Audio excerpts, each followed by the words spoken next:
Halo Tribuners, berikut rangkuman berita terpopuler di Jambi hari ini. Berita pertama, tim Macan Polsek Jambi Selatan akhirnya menangkap 4 orang preman yang kerap melakukan pemalakan disertai dengan kekerasan di kawasan Taman Rimba, Kelurahan Talang Bakung, Kecamatan Palmerah pada Senin 18 April 2022. Kapolsek Jambi Selatan AKP Suhendri mengatakan bahwa 4 pelaku ini ditangkap tidak lama setelah melakukan pemerasan terhadap korbannya di kawasan X Arena MTQ Taman Rimba. Kata Suhendri, dalam beraksi, pelaku-pelaku kerap menuduh pasangan yang sedang nongkrong di kawasan Taman Rimba sedang berbuat mesum atau asusila, kemudian meminta sejumlah uang kepada korban hingga nekat melakukan kekerasan. Aksi para pelaku ini sudah sangat meresahkan masyarakat sehingga pihak kepolisian langsung mengamankan mereka. Saat ini para pelaku sudah diamankan di Mapolsek Jambi Selatan untuk menjalani pemeriksaan lebih lanjut.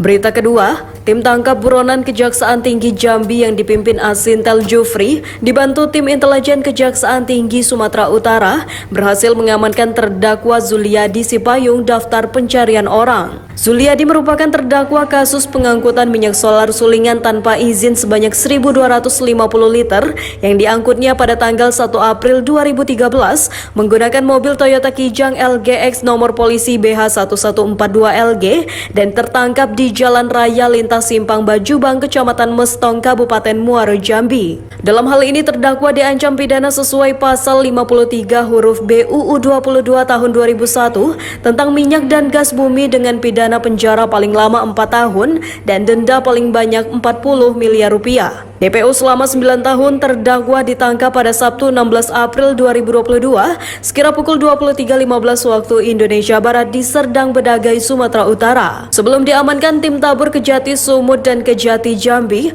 terdakwa Zuliadi Sipayung ini sudah dilakukan pelimpahan berkas perkara ke Pengadilan Negeri Sengeti, namun pada saat dilaksanakan persidangan terdakwa tidak hadir. Pada Senin 18 April 2022, tim tabur Kejati Jambi beserta Kejari Muaro Jambi akan membawa terdakwa dari Bandara Internasional Kuala Namu menuju Jambi guna diproses lebih lanjut untuk segera dilimpahkan kembali ke pengadilan.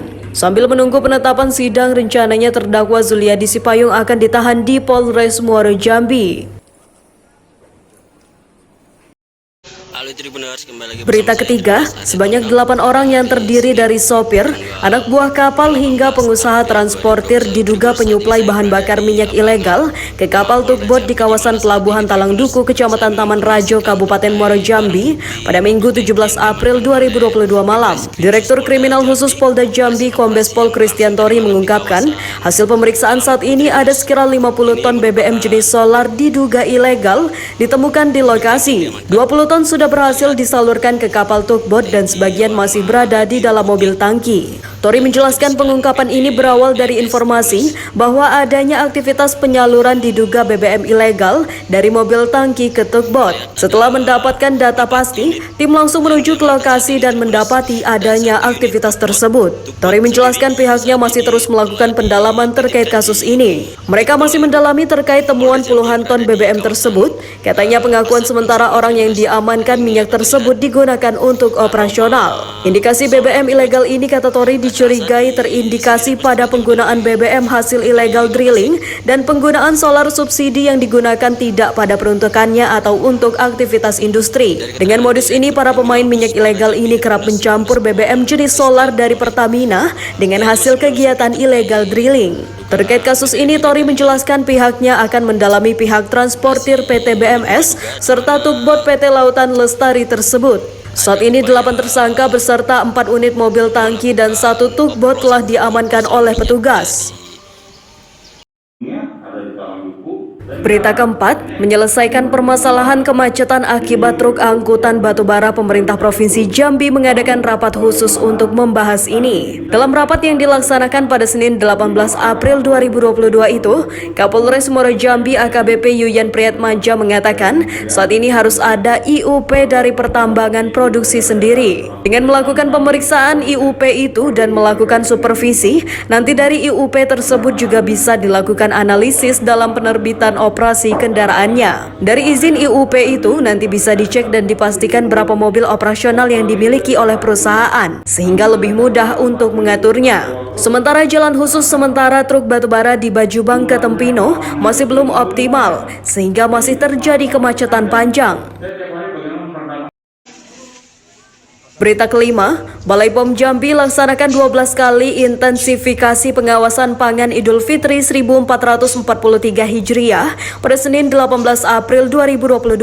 Edi Satria, satu di antara tim intensifikasi, mengatakan sampai saat ini makanan tanpa izin edar terdata sudah berkurang jauh dan masa kadaluarsa juga demikian. Target pengawasannya ada produk yang didistributor dan retail pangan kecil sampai besar.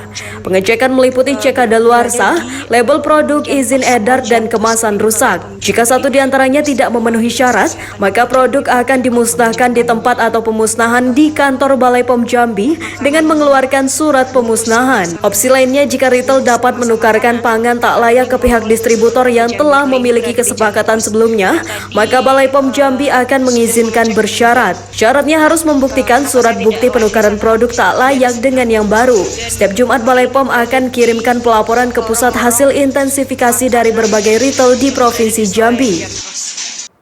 Demikian berita populer hari ini. Simak terus update berita terkini di YouTube dan Facebook Tribun Jambi.